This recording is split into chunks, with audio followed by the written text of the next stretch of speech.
Mr. P2B is said to appear on the Honest Bunch, and there's a snippet of what he's going to say in that podcast circulating on the social media, where he said that he wants to turn night vigil to night shift. Mr. P2B complained of the number of churches we have on the streets rather than offices.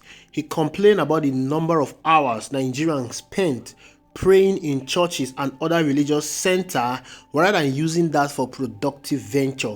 And he said that when he becomes the president, he wants to ensure that people spend more time working than praying. Now listen to him. We live largely in a very unproductive society. That's why the only thing that is attractive here is politics and church. You need to dismantle it.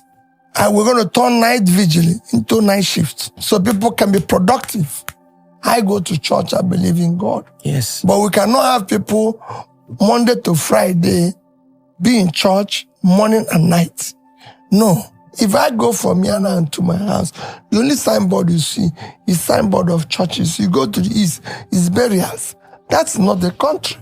If you go to any other country, you see products. So that was what he actually said, and there have been a lot of reaction from the religious folks regarding what Mr. P2B said. They are saying that Mr. P2B is blaming the unproductiveness in Nigeria to churches. They are saying that Mr. P2B is blaming the church for the economic woes of Nigeria.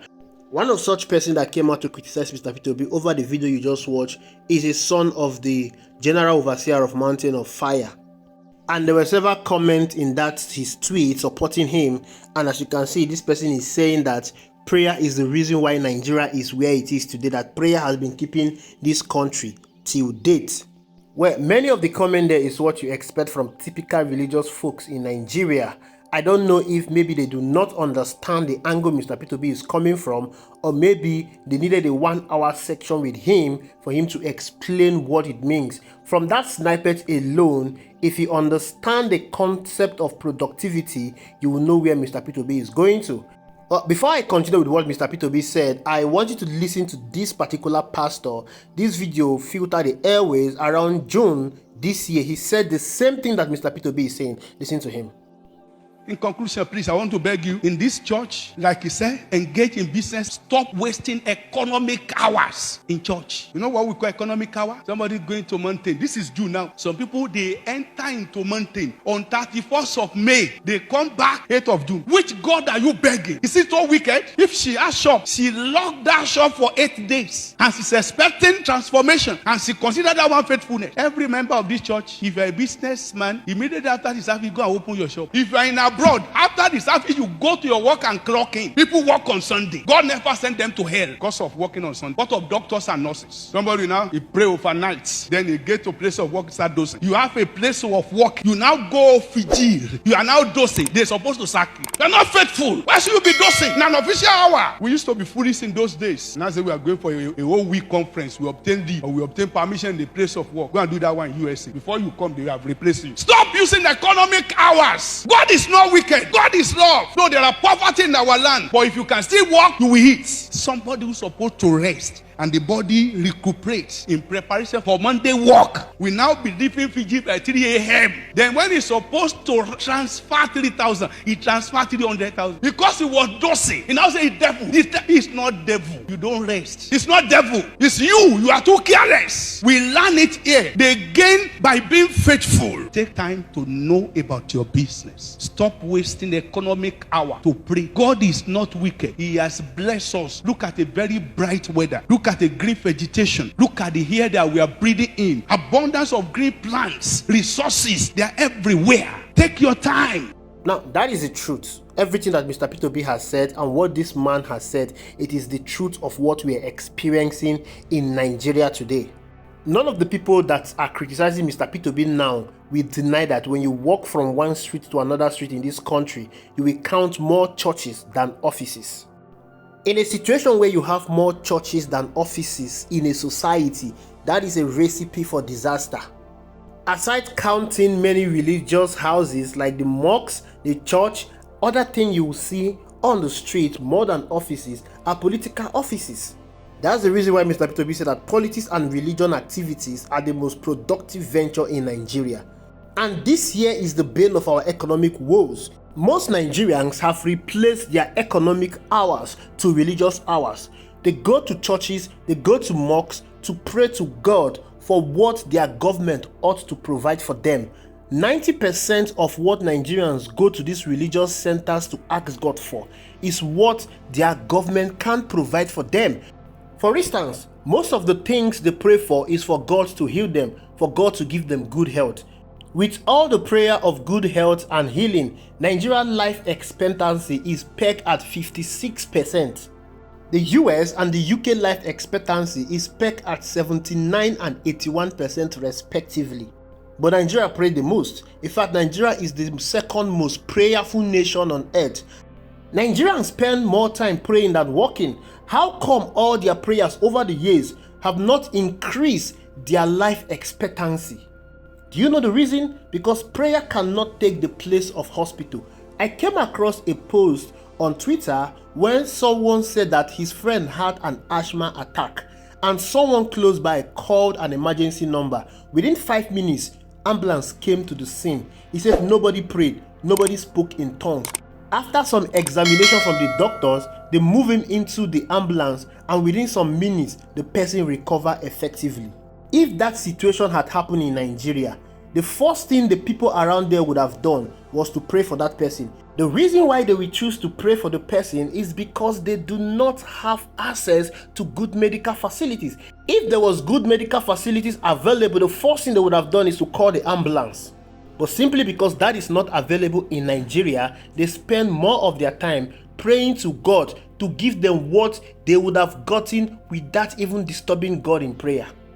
Yes, if Nigerians have a functional system, if Nigerians have a functional government, they would have gone to the hospital, they would have called for an ambulance without even disturbing God for an ambulance. Another scenario why most Nigerians pray is to ask God to give them money. God should give them job. That's the reason why they spend majority of their time in religious centers, seeking for God intervention in things that their government would have provided for them. You will see them from Monday to Friday, they are in religious centers praying. That same person that is going to a religious center from Monday to Friday praying, if that same person leave the shore of this country and go to probably UK, US or Canada, will that same person be spending Monday to Friday in a religious center? Absolutely no. He won't do that, because spending Monday to Friday in a religious center means you are going to go hungry. You will be losing vital productive hours. Those productive hours will be converted to money. There are jobs available. The more productive hours you put in is the more money you get paid for. That is the reason why when some of you leave the shores of this country to a functional society, you drastically reduce the number of time you frequent these religious centers. As a matter of fact, some of you can count the number of times you have gone to a church or a mosque ever since you left this country. Why? You are more engaged in working. You are more engaged in productivity. Now look around the environment, the economic activities of that area where you are. Their economy is viable. Their system is functioning. The reason why they have a functional system and a better economy is because they are making use of their productive hours. They are not doing this because they have two heads. They are not doing this because they are white. They are doing it because they utilize their productive hours effectively. Whereas here in this country, we are wasting our productive hours. We are a country of 218 million persons, but our GDP per capita is below $2,000. That is a disgrace, a total disgrace of population. Over 60% of Nigerian population are living in multi-dimensional poverty. When you have over 60% of your population living in multi-dimensional poverty, what do you expect?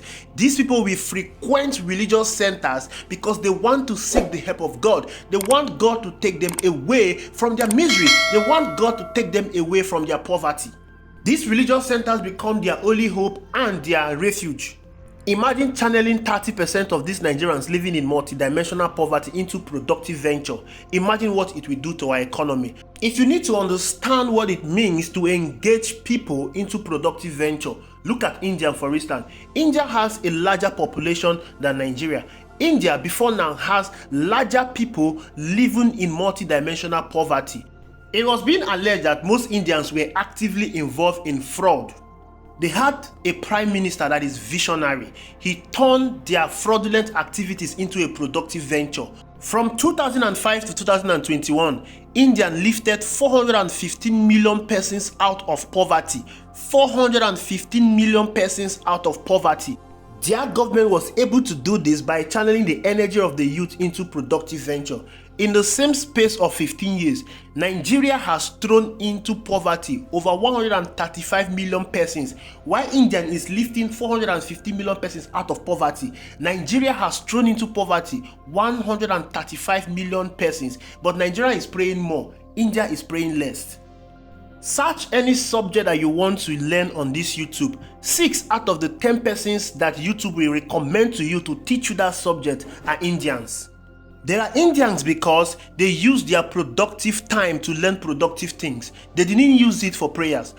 I am not in any way saying going to church or mosque is bad or praying to God is bad. But if the number of time you spend in these religious houses is more than the number of time you spend working, you are heading for destruction. You are heading to poverty.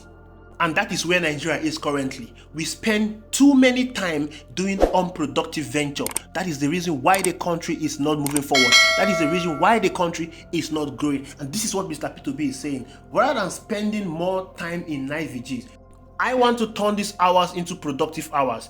They should spend it more working rather than praying. And for that, we are going to turn this country around. We are going to turn the economic activities of this country around.